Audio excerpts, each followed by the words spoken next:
Joe Biden and Kamala Harris have vowed to take away your Second Amendment rights through gun bans, gun confiscation, and government regulations. Now, Joe Biden is no longer hiding his real intentions, and we need you to take action now. Whether it's a 9mm pistol or whether it's a rifle is ridiculous. I'm continuing to push to eliminate the sale of those things. But the Biden administration is coming after your right to own any gun, and we need you to text PROTECT2A to 888-762-0221. Joe Biden has already issued executive orders. He is now demanding Congress push through radical gun legislation. You can fight back to stop Joe Biden's gun grab, but you must text PROTECT2A to 888-762-0221. Take action to protect your right to keep and bear arms. We urgently need millions of Americans to text PROTECT2A to 888-762-0221. Text PROTECT2A to 888-762-0221. Hey everybody, welcome to another edition of the Weekly Bullet. My name is Paul Lathrop. I'm the Deputy Director of New Media for the Second Amendment Foundation. Joining me this week, I've got a great cast of characters. First up, Matt Mallory. Matt is with Meet the Pressers. Matt, you've also got something new going on with Charlie Cook. I've seen you and Charlie doing things the last few Mondays. You want to talk to us about that a little bit? Yeah, for sure. So thanks for having me, by the way. We decided to do kind of a best of our two shows, and we've got guests that have been on both of our shows or one of our shows and not the other show that we're bringing together for a weekly live show. And we interview them, and then our followers and listeners, their followers and listeners can join in, ask questions, and have fun. Very, very cool. Also joining me today, Dan Wos. Dan, of course, of the Loaded Mike Show and of the author of the series of books Good Gun, Bad Guy. And he was just on the air with us this past Wednesday. Dan, thanks for joining us again today, man. Hey, thanks, Paul. Thanks for having me on the show. It's always fun. I'm sure it's going to be a great conversation. We got some great panel of guests here, so I'm sure we're going to have fun. All right, and then joining us for the interview, Lee Williams. Lee, of course, the gun writer and the Second Amendment Foundation's investigative journalist. Lee, I want to thank you for coming by today, and specifically, I wanted to have you come on the air today because there's a couple articles you've written recently that I wanted to dig in a little bit deeper about. The first one was late in February. You wrote about a FOIA request that you filed back in June with the ATF. Could you give us a little bit of a thumbnail sketch about that article and the FOIA request that you filed with the ATF? Sure. Thanks for having me, Paul. I always enjoy the show. In June, you remember Biden announced that he had this new zero tolerance policy for rogue gun dealers. And nobody, of course, knew who the hell they were, but he's blaming them for the violence in these cities that have been historically controlled by Democrats. Well, Joe was saying, it's just a lie that these gun dealers were selling firearms to people who could not possess them, to prohibited people. So Alan Gottlieb, of course, founder of the Second Amendment Foundation, came up with the idea that, well, if there's all these nasty rogue gun dealers out there, they must have been arrests. So I sent ATF a FOIA request, a Freedom of Information Act request, specifically asking for the number of federal firearms licensees and their state of residence who have been prosecuted for willfully transferring a firearm to a prohibited person over the past 3 years. Now, note, we did not ask for any identifiers on any of these gun dealers. And then we waited. And a couple months later, I got an acceptance letter from the ATF saying they had received the FOIA request, but they're working on it because it's a complex one. And then last month, it became very clear to us that ATF is kind of in the trick bag. They have two choices. They can give us the list, which will maybe have 2 or 3 dudes on it, if that, or they can admit that, the president and his entire theory are wrong. But the problem that I have with it, having been in law enforcement, FOIA is federal law, and the ATF is a federal law enforcement agency. They are supposed to they're supposed to follow the law. They're supposed to enforce the law. And that's the right thing to do. I'm just wondering if there's anybody even left at the ATF who even cares about that kind of stuff, or if they're just more concerned about giving some air cover to Biden. Well, and you wrote in your article that this should have been a few hours work at most. A simple keyword search in a computer should have brought it up, and they could have finalized it in a day. Easy. I mean, I filed hundreds and hundreds of FOIA requests, local, state, federal, territorial, you name it. And I know what's going to take a while and what's not. You can't request a document that doesn't exist. That's the number one rule of FOIAs. You can't ask them to create a document. This should have taken a few keystrokes, and they could have had this back to us. But when I spoke to one of the FOIA liaisons, though I've only spoken to her once, I've called her 100 times, she clearly got freaked out about something she read in the file, and she said, "I'll get it right back to you." And I haven't heard from her since. So I think they're just worried about providing some top cover to Joe. What's interesting here in New York is I'm a security guard instructor, security guard, and obviously law enforcement as well. But the list of banned security guard companies is on the state's website. So they're like shamed, like you've been banned because you've done this wrong. And this is the list of don't do business with these companies. Your certificate's not going to be valid kind of thing. They publicize FFLs. I'm a type 7 FFL and I'm getting my SOT this summer. Yeah. That's federally on the website. So that's public knowledge. You'd think that they'd also make it public quickly and easily if they were banned. But that would make Joe look bad because damn well there's probably a dozen, if that, over the past 3 years that have gotten caught for willfully getting a firearm to somebody who's prohibited. And also, I think it might go into them not doing their job inspecting or vetting or looking through firearms. I was surprised when I sat down with the ATF agent that stopped by here to set me up. I asked him, do I have to have locks on the doors or a security system? He goes, no. I was like, okay. I mean, I did do all that, but I was surprised that wasn't a requirement.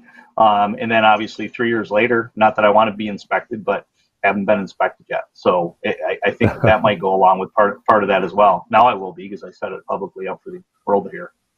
Right. This is similar to the way they try to hide information with respect to background check denials. We know in 2017 there were about 112,000 background check denials, and there were only 12 prosecutions.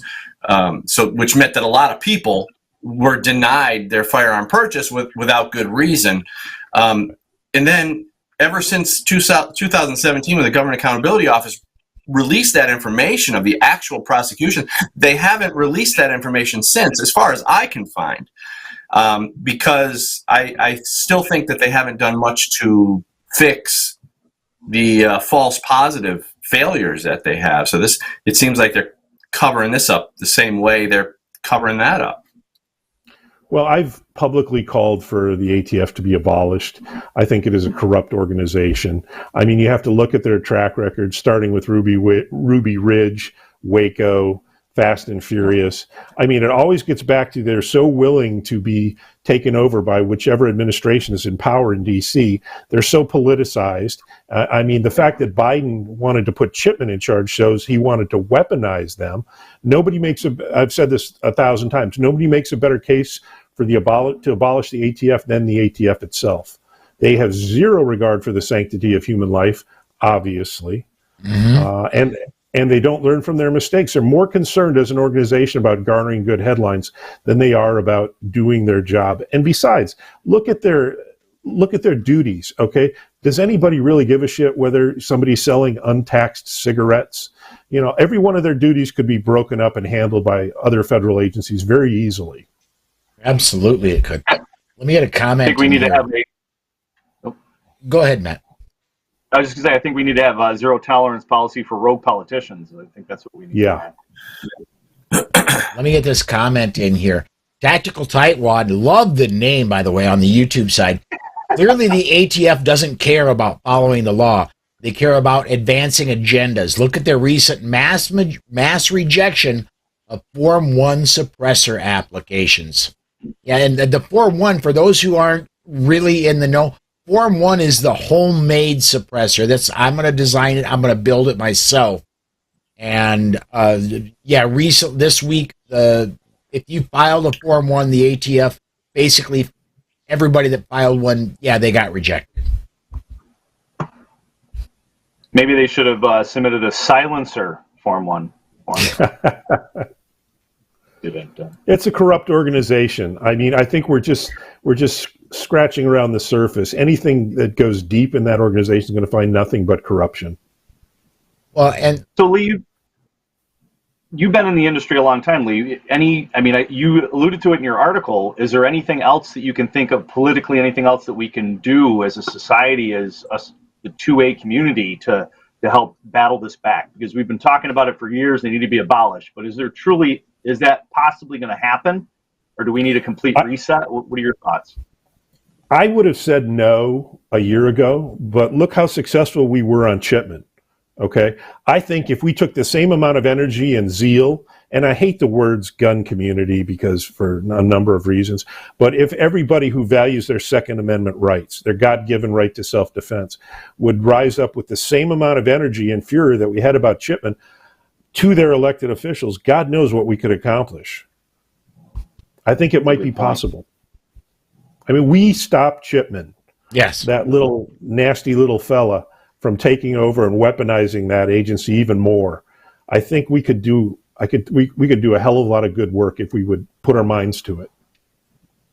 I think you're right. And one thing that helped with that is that I'm going to take just about that much credit is that, and not just me, people like Matt, people like Dan, people in Second Amendment media, we all said, if you listen to us, get in touch with your lawmakers. Second Amendment media in general, we all shouted from the rooftops, we need to stop this, get in touch with your lawmakers. And for once, the lawmakers listened.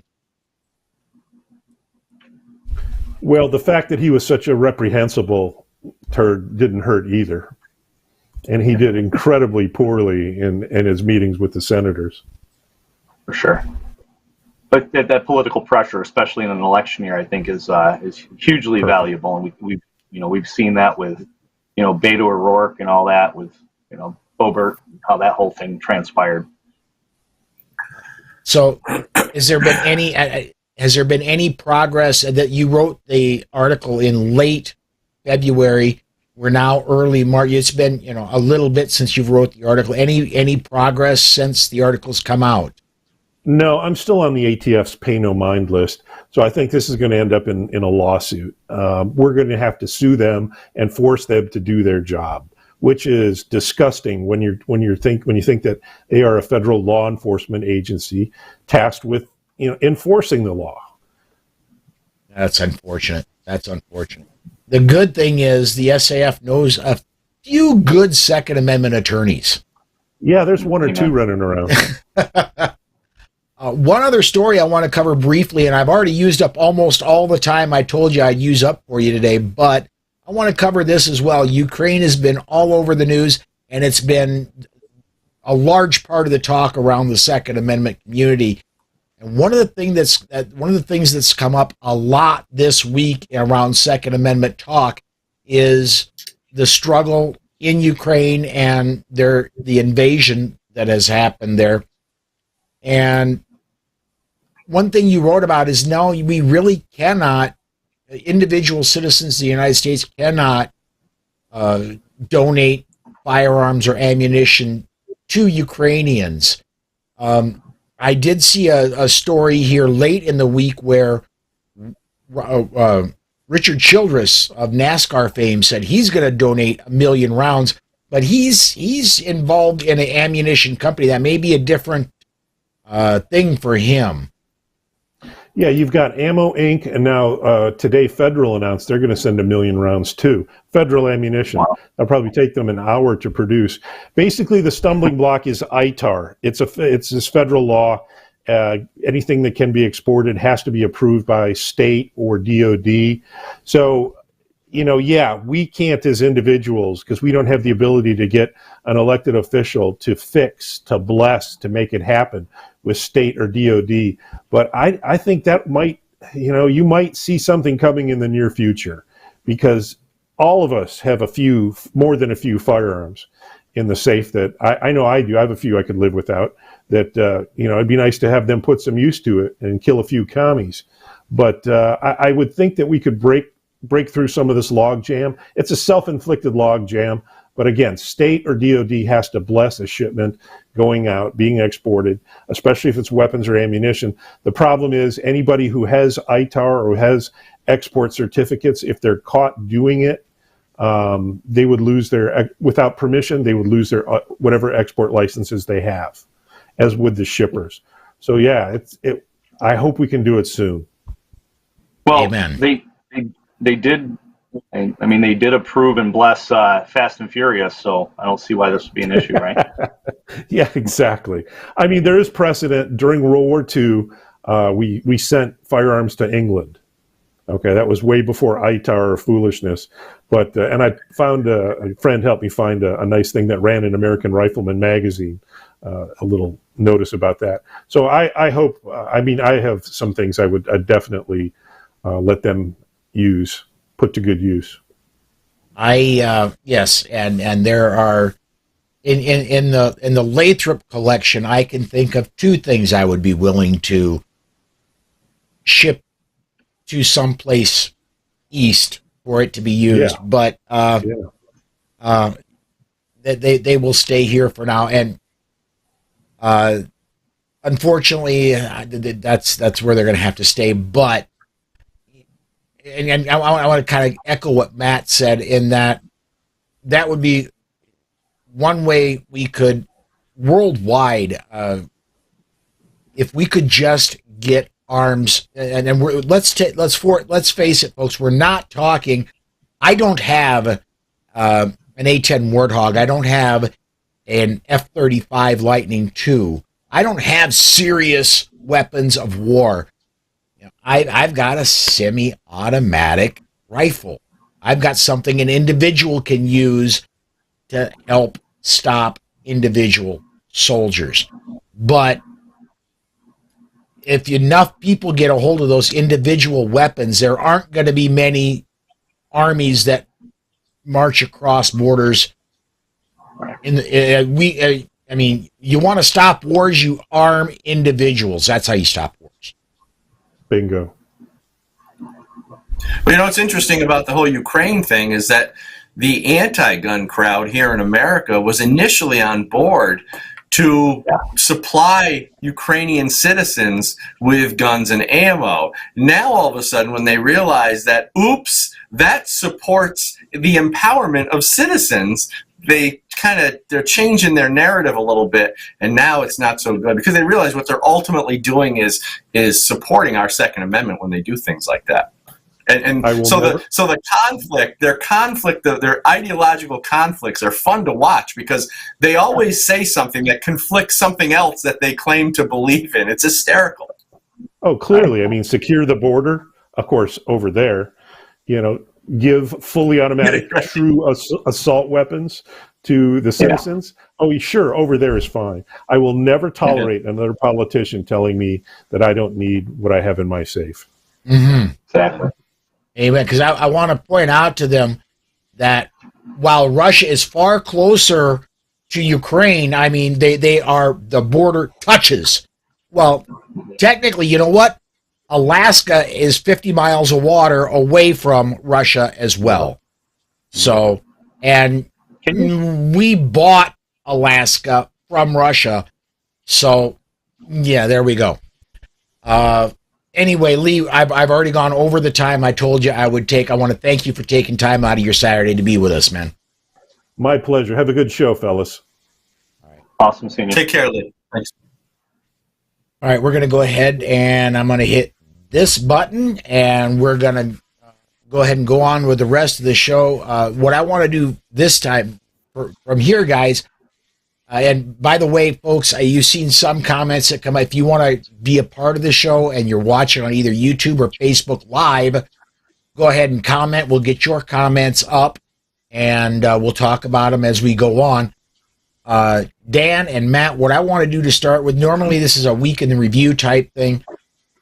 the big news of the week was Biden had his State of the Union dumpster fire. And it was a dumpster fire all the way around, but we like to keep it about Second Amendment and gun news here. I've got two clips, and Dan's got the advantage because he was on the day after this happened. He's already seen these. There are two clips that specifically pertain to Second Amendment rights. I'm going to go ahead and run those, and then we'll each take a second to comment on them. But I'm going to go ahead and run the first one right now. And will do everything in my power to crack down on gun trafficking of ghost guns that you can buy online, assemble at home, no serial numbers, can't be traced. I ask Congress to pass proven measures to reduce gun violence, pass universal background checks. Why should anyone on the terrorist list be able to purchase a weapon? Why? Why? Okay. Whoops, I got the wrong one. I got to put that one up. Wow.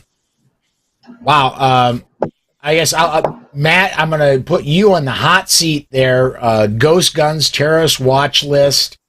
I'm going to let you have first shot this time around.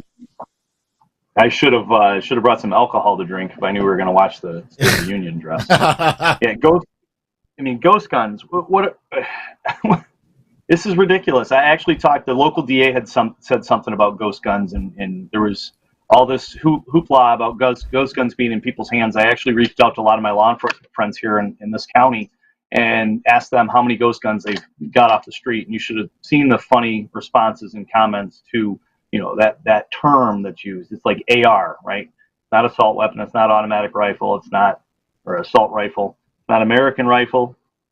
It's Armalite. But the gun violence, this is perfect when it comes to what's this saying? It's if it bleeds, it leads. Don't let a good story go to waste, that kind of thing.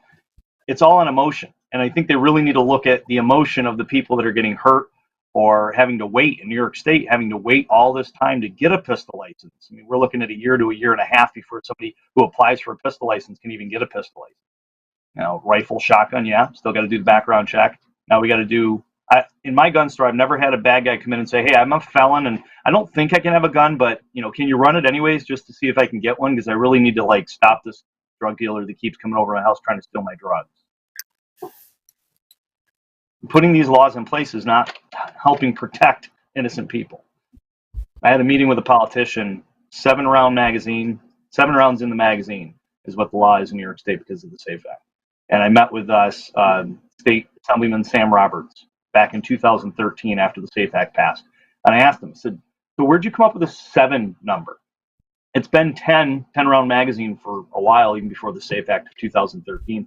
And he said it was because they looked at statistics of when bad guys were able to reload and they found it was at the number 7. I'm like, so a bad guy who is not going to pay attention to that law is going to come to my home with a 30-round magazine or a 100-round drum magazine and be able to do whatever they want to my family who only has a 7-round magazine. Mm-hmm. It's ridiculous. Yeah, it's shameful. Well, yep. Dan, you had an opportunity Wednesday. Is there anything you want? I mean, but and feel free to just go over to. But anything you want to add to or? Well, I have a lot to say about ghost guns. I'll keep it real brief because we talked about this on the last show. But just the idea that they can create this term, ghost guns. The reason they created the term is, first of all, what's scarier than ghosts? It's supposed to be really scary, and it makes people scared who don't know any better. So ghost guns. So you get this term, but really what they're trying to say is ghost guns are guns that can't be traced and tracked, and they're saying that is a bad thing. Correct me if I'm wrong, but our founding fathers never had serial numbers. They never had background checks. They never had any of these regulations. So as far as I'm concerned, it's none of the government's damn business who has guns or where they're located. That's the idea of the Second Amendment. It's to empower the people. Why do we want to give government the ability to know where these guns are? Because ultimately, like Matt alluded to, bad guys aren't paying attention to this stuff anyway, any of these laws. So what it really does is it creates a gun, in the universal background check, creates a gun registry of all the good, lawful American citizens who have guns and where they're located. That's all this really amounts to. But you can scare people who don't know any better with the term ghost guns, and you can make them believe that serial numbers should be a thing. And that's what the ghost gun thing. Let me just touch on one other thing. Biden says, I'm trying to remember what he said here. Why should anyone on the terrorist list be able to purchase a gun? This is another piece of rhetoric to make people who don't know any better think that these terrorists are just walking into gun stores. Let me ask Biden a question. Shouldn't terrorists be in jail? And if they're not, why not? Well, here in New York, right? Bail reform? Yeah, exactly. Bail reform. Didn't Hochul let out 191 criminals? Yeah. And then tries to disarm American citizens, lawful citizens, with all sorts of gun restrictions and mental health evaluations and all sorts of stuff. We've talked about these things in other shows, but and I'm curious to know what Matt's opinion on this is. What I see, Matt, and Paul for that matter too, because we've talked about this before, is that it seems like states like New York, California, are intent on creating this victim predator society. And because I don't see any other result than a victim predator society when you disarm good people and let bad guys out of jail. And so if that's true, what do we think the intent is of doing such a thing? I think that ideally, so there's two ways to go with this. One, they truly feel that they're doing a good thing. And I think that's the very few and far between. The other aspect of it is they think, well, I don't want anybody who has a gun to question my authority and the rules and edicts that I put forward. So if they're going to question it and they're armed, they have a better chance of overthrowing me if I do something that is not right or they don't see as right. And I think that is the deeper question, which is exactly what's behind me above my head, what the Second Amendment's about, is keep our government from turning into a tyranny, along with self-defense. It has nothing to do with hunting. Yeah, and Smeggy has a great point. My guess is not many crimes were solved because of it. Smeggy, Canada had exactly what they're pushing for. They had a national firearms registry. They had it for a number of years. They got rid of it. You know why? Because in all the time they had it, guess how many crimes were solved because of their national firearms registry? A big fat goose egg. 0. They had it. It was a huge waste of money. It didn't do what it was supposed to, and so they tanked it. They got rid of it. Hey. Yeah, they had the same thing here in New York with the SAFE Act, where everybody had to register, and every 5 years you got to go on the website and register under the SAFE Act, and people aren't doing that. And then you've got the bills where they're trying to pass where they make serial numbers on ammunition, on casings. Now we're going to put serial numbers on your casings, which is going to go through the roof. So if they can't control the guns, now they're going to try to control the ammunition. They need to come up with a new group called Ghost Gun Busters. I think I'm gonna create that. I coined it here. Instead of Ghostbusters, Ghost Gun Busters. I don't know how lucrative the business will be because it's going to be hard to find them ghost guns. Mike says, I think the idea, it all comes down to political opposition. And the people who are making these policies are really trying to restrict and control their political opposition, which is us, which is real Americans, conservatives, gun owners, regular people, because they know that should we get our collective wits together, it's not going to be good for them when it comes to re-election and whatever. So that's what they want to do. They want to shut everybody up and just continue to stay in office and create more tyranny. That's what it seems like. Mike says the politicians in California brag about how many criminals they have released. Oh, yeah, they do. It's unbelievable. Unbelievable that's a badge of honor. Putting good people in danger by emboldening criminals and letting them out of jail, that somehow is a badge of honor to Democrats. This is a disgrace. It's an absolute disgrace that these people are in office. I do a weekly show with Dave Allen in the morning, every Wednesday morning here locally in Syracuse. And we just talked about a kid like 15 years old, that was arrested 5 times from the end of December to the beginning of January, if I'm not mistaken, for multiple crimes of being in possession of an illegal firearm, robbing multiple stores around the Syracuse area. 5 times, like arrested, release, arrested, release, arrested, release.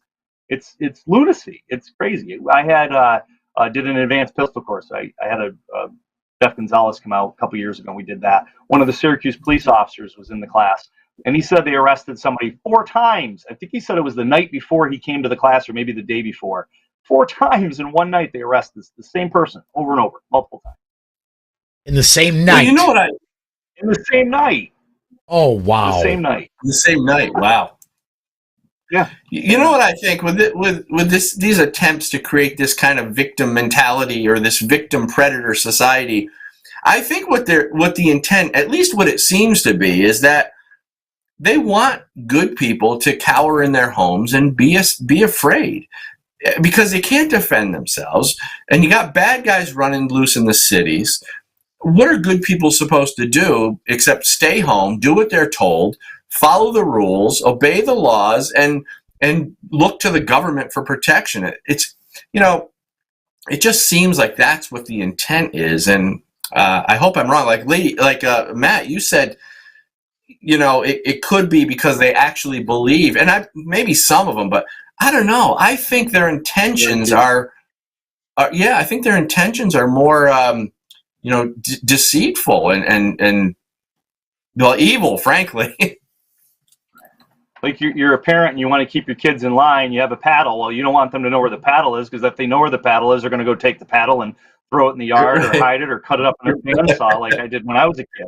My dad hung it on the wall. The second I got the chance, I knew I did something wrong. My sister did something wrong. We'd hide the paddle. Yeah. Let me get this. I want to get one more clip in here because Smeggy commented. We're going to get your comment in, Smeggy, just exactly after we get this second clip in. So let me play this next clip from the State of the Dumpster Fire here. All weapons with high-capacity magazines hold up to 100 rounds. You think the deer are wearing Kevlar vests? Look, repeal the liability shield. It makes gun manufacturers the only industry in America that can't be sued. The only one. All right, I want to take my shot at this one first, if you guys don't mind. I mean, har, deer wearing Kevlar vests, ha. Biden, I don't know when the last time you went deer hunting was, but I don't hunt deer with 9mm. I hunt deer with .308 or 30-06, both of which will go through most vests. You need ceramic plate to stop 30-06 or 308, most of which is not issued to standard police. So if you want me to carry around all day my hunting rifle instead of my Smith & Wesson shield, well, it's going to be a lot bigger boom. But at any rate, so get the deer thing, yeah, har. But at any rate, banning assault magazines and then that whole thing, the in Florida, the Marjorie Stoneman Douglas, that kid, and on any airwaves that I'm on, I will never name mass killers. I don't give them any fame. But the killer in that used 10-round magazines. Why did he use 10-round magazines?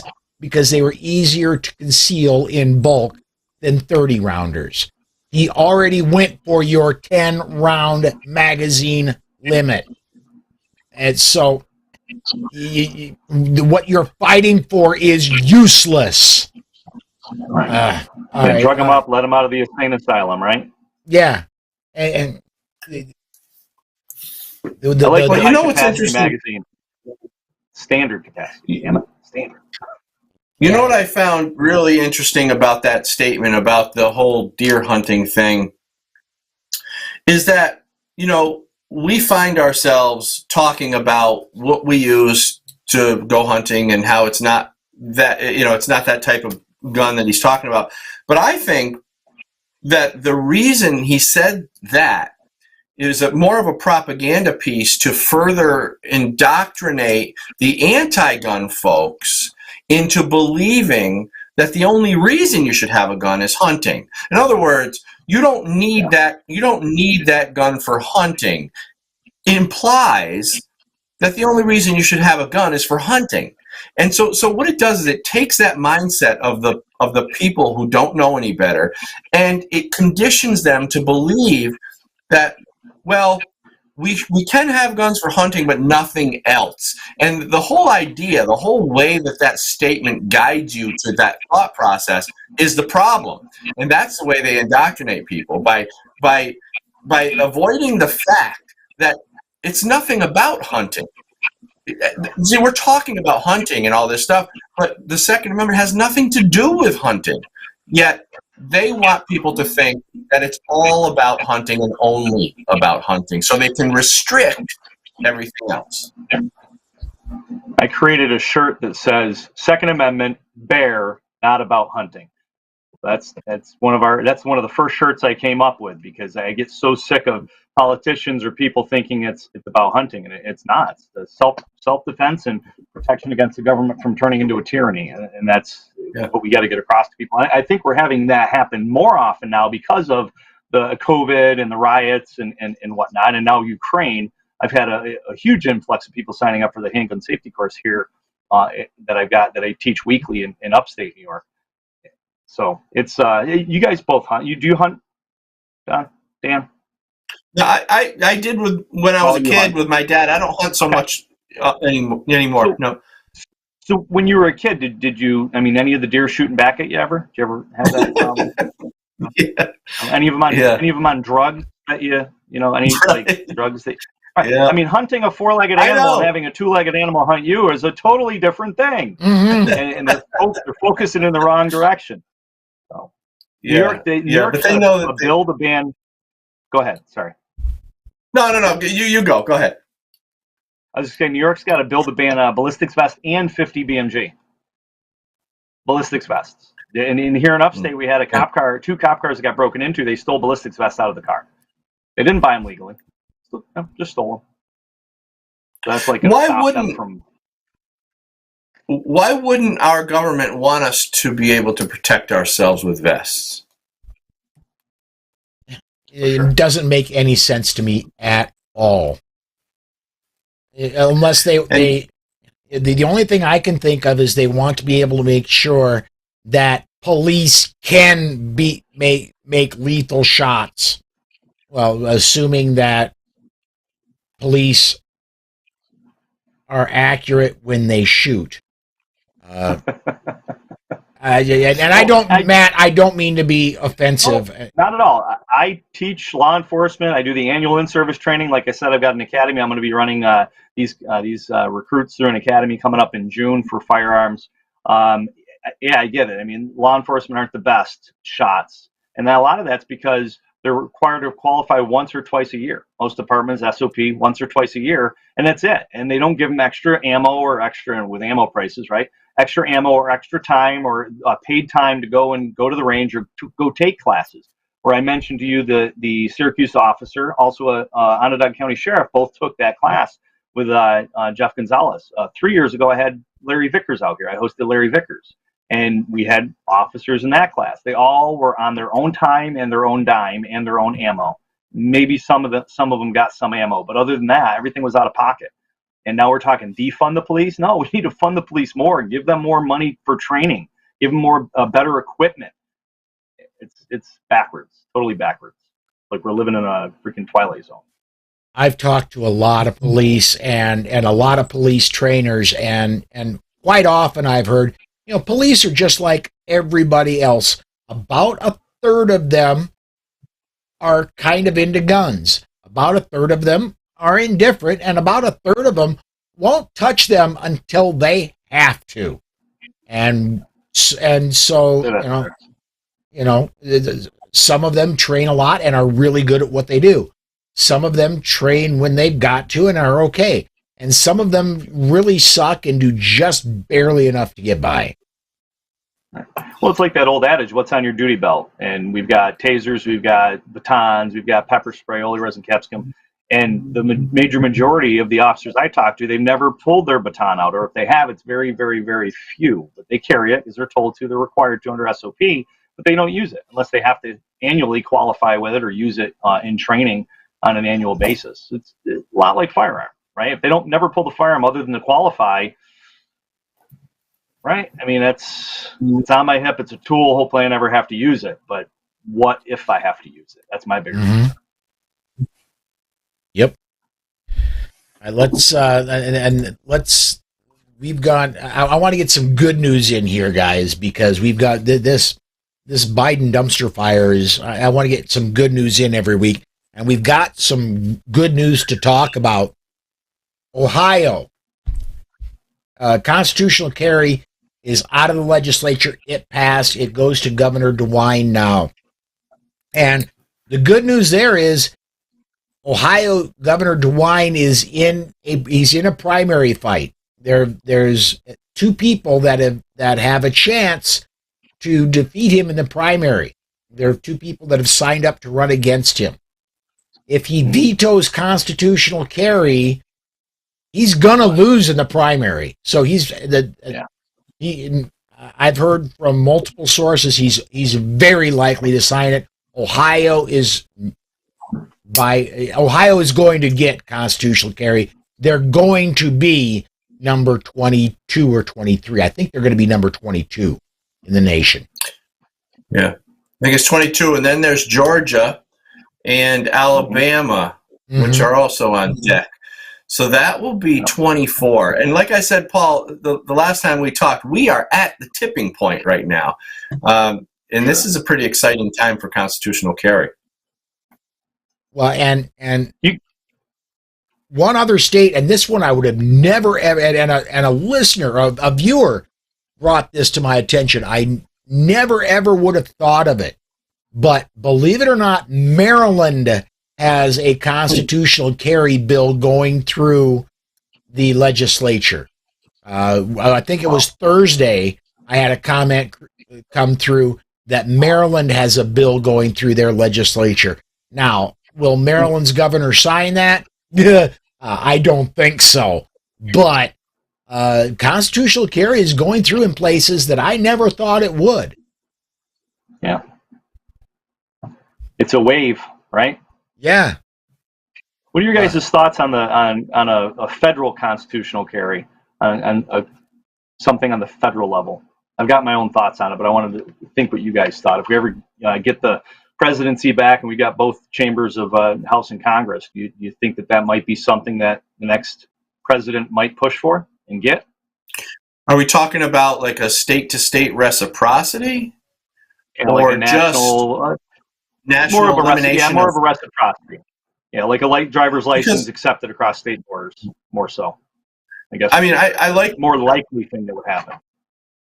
I like the idea of a state-to-state reciprocity in the interim, because ultimately, I don't think we should have government permission slips to carry a firearm. So ultimately, I like however that would look, the federal constitutional carry, which sounds to me more like the abolition of permits. And if that's what you're talking about, I'm all for it. I think we're going to eventually get federal constitutional carry. I think we're going to get it from the Supreme Court.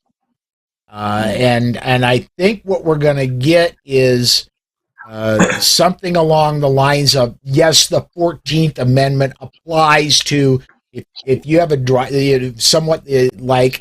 if you have a driver's license in Maryland, your driver's license in Maryland works in California.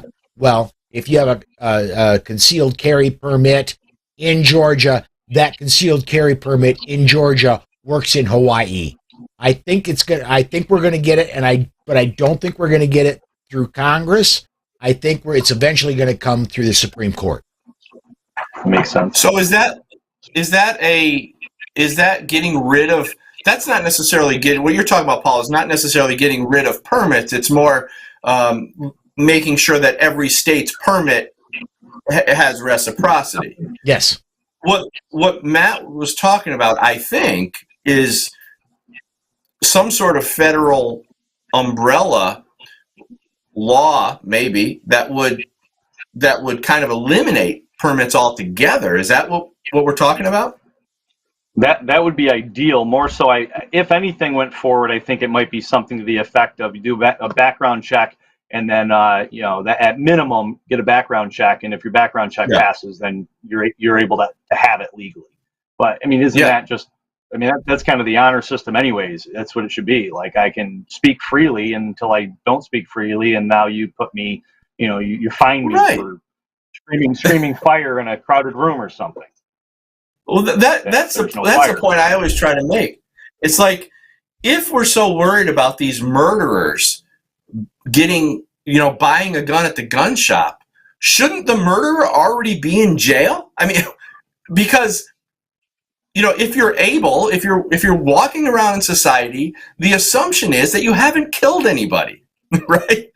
Right. That's how stupid this whole thing is.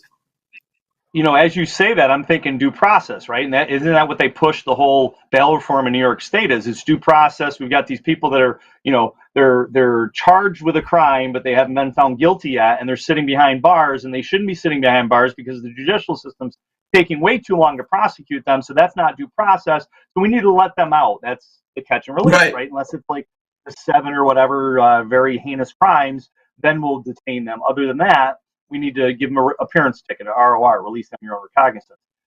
But where's our due process when it comes to, I haven't done anything illegal, so why are you suppressing my ability to have whatever the hell I want as far as a gun, or if I want a jet or a tank or a grenade launcher, why am I being penalized because you're worried that somebody's going to do something bad with that?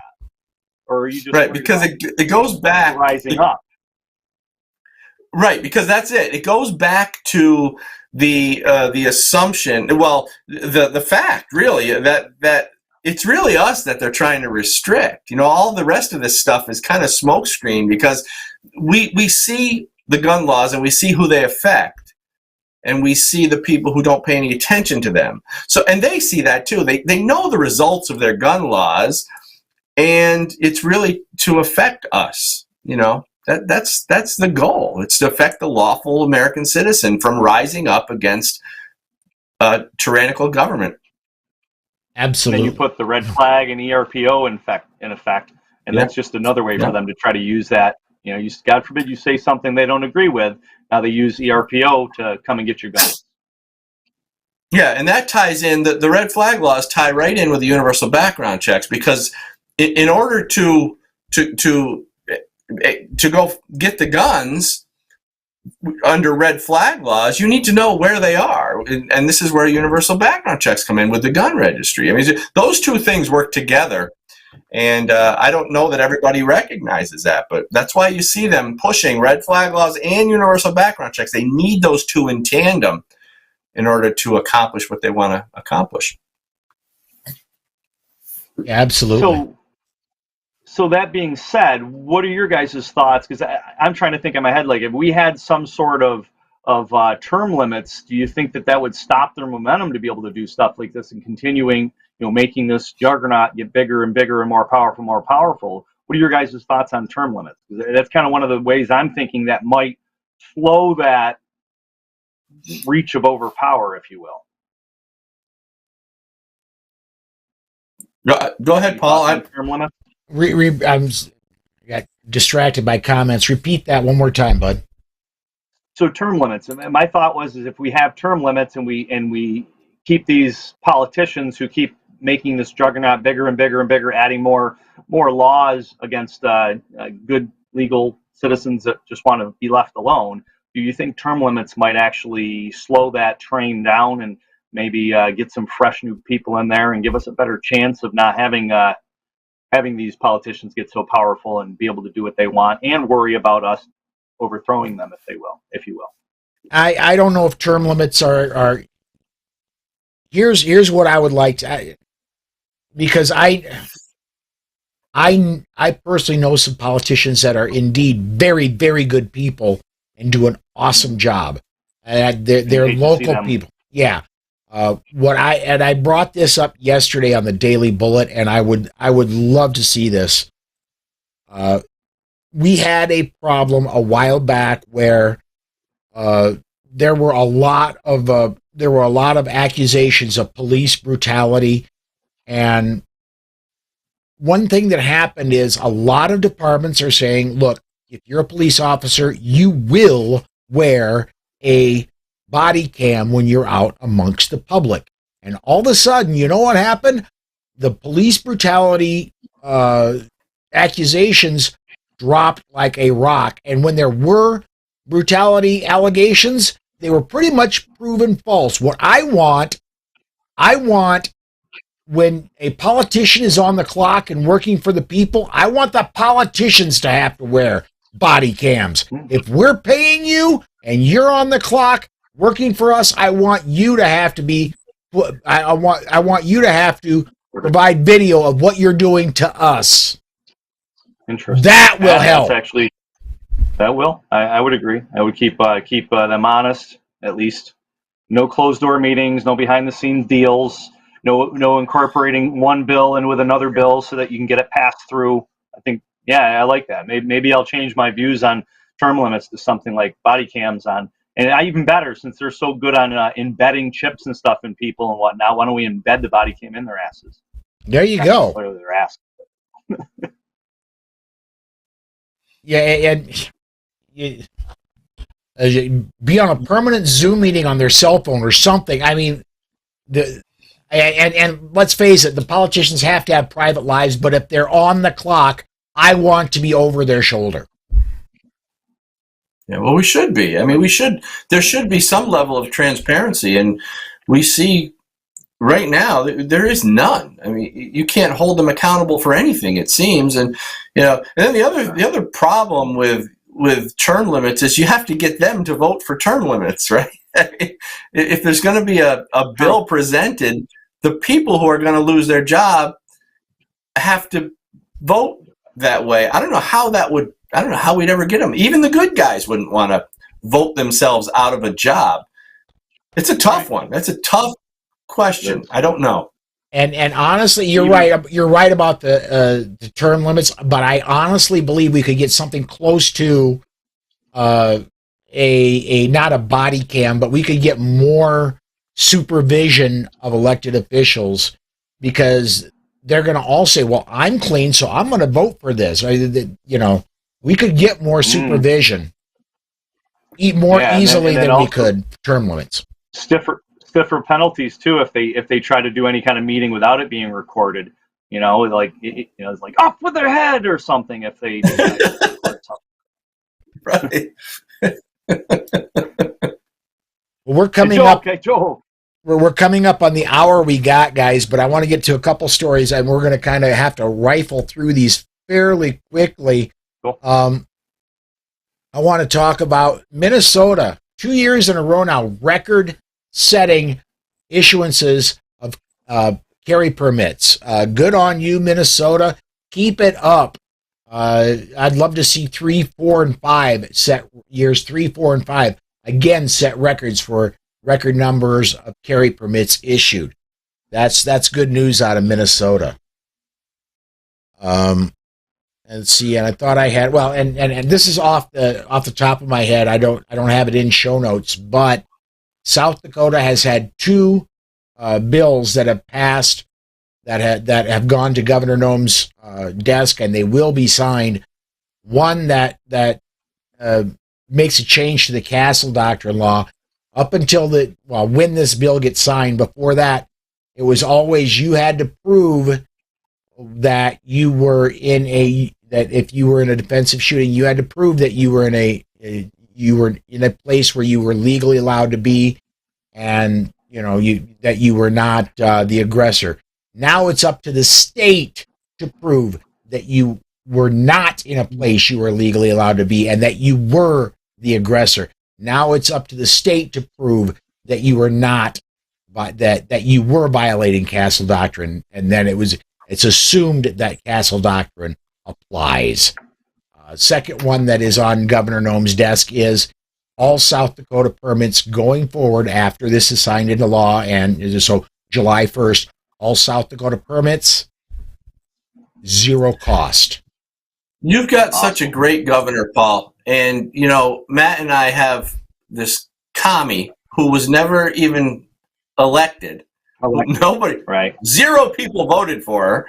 And I'm so envious of you and your governor. But I want to go back to one, just real briefly. You talked about the rise in permits, and Matt talked about it earlier. He mentioned it earlier. The riots of 2020 were absolutely horrible. And what happened then was we had this huge increase in NICS background checks. In other words, a vastly huge number of people decided they wanted to buy guns to protect themselves. And that's what happens when you create violence in society. Rational thinking people take it upon themselves to figure out how they're going to defend themselves and their families. So I love to see those increases in permits, increases in background checks, because that means purchases. And, you know, so they ultimately defeat themselves, the anti-gun politicians. But anyways, I just want to make that point. Yeah, and Minnesota, and this is not coincidental, the riots in 2020 and 2021, they started in Minnesota and worked their way out to the rest of the United States. So, yeah, it's not coincidental that record numbers of concealed carry permits are coming out of Minnesota. And outside of the Twin... Go ahead, Matt. Go ahead. I'll finish your thought. I didn't want to cut you off, sorry. Outside of the Twin Cities, Minneapolis, St. Paul, Minnesota is pretty red. I'm noticing a lot here with, like, especially back when the riots were happening, I was getting people coming in for classes and guns that I wouldn't have expected.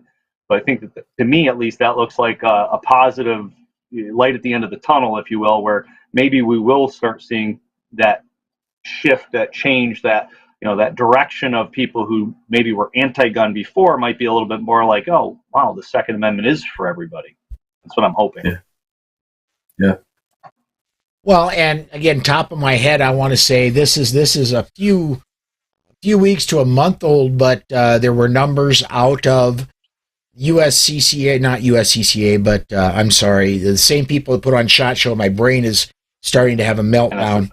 Yeah, that for the numbers for 2021, that even larger than previous years, the women were a bigger part of first-time gun owners. I want to say they were almost the majority, as were minorities, were becoming a larger part of new gun owners.